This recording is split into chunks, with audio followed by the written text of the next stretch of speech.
I like to tell people is the first part of automation that you need to have is you need to have a way to triage leads, right? So just like when you go to an ER room and you maybe broke your wrist surfing and you go in there and you're saying, hey, look, I broke my wrist. And they're like, great, get in line over there because you're not that important to us right now. The guy that's dying of a heart attack over here is way more important than you are. I had to have that similar approach because, I mean, when you're dealing with what started with 50 leads a day, think about that number for a minute, you can't physically follow up with that many people. You can hire 100 ISAs and they'll be great for the first month. And then after the first month, they're going to be behind for the second month because you're still getting 50 leads a day.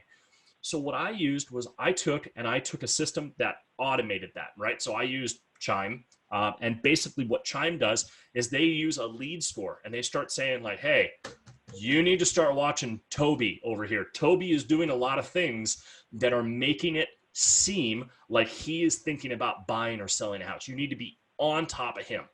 And so I used a system like Chime, it actually was Chime, and it would actually take and tell me who to follow up with. So I started with that. Once you're in on that, it doesn't stop. The automation for me didn't stop because it was literally started with just me.